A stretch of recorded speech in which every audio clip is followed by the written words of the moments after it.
Magiging bahagi na ng bagong uniforme ng mga traffic enforcers sa Maynila, ang body camera. Saksi, si Ivan Mayrina. Hindi lang mga driver ang napapaaway pag may umiinit ang ulo sa traffic, kundi pati mga naninitang traffic enforcer tulad ng isang ito na patay ng baril ng sinita.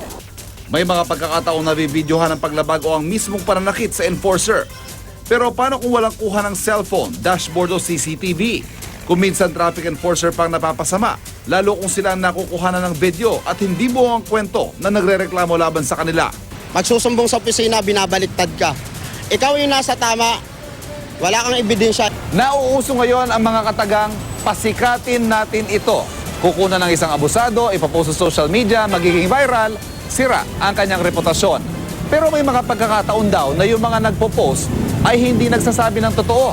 Kaya ang MTPB, meron ito, mga body camera, para malaman kung sino nagsasabi ng totoo. Bahagi ang body camera ng bagong anyo ng Manila Traffic and Parking Bureau MTPB, officer ng lungsod. Pag nakita nyo na po yung red light na nagbe-blink, ibig sabihin, on na po yung video niya. Yes, recording na. Kung gusto nyo naman na kumuha ng pictures, press lang po ito. Okay. Yan, may pictures na po siya. Audio. And then audio, automatic na po yung audio niya. Pag gabi naman po, black and white lang pero may night vision naman. And all-weather naman po siya. Ang na-record na video, nakasave sa isang SD card at pwedeng i-view sa laptop. Approve naman kaya ito sa mga motorista. Ay, walang problema. Mas maganda yung ganun. Para talaga malalaman ng driver kung talaga mali.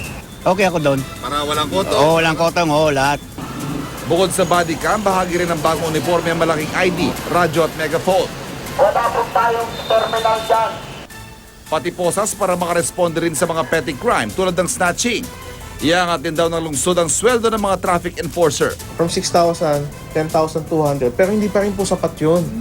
So this year po, gagawa po kami ng plantilla position na traffic enforcer. Ako si Ivan Mayrina, ang inyong saksi.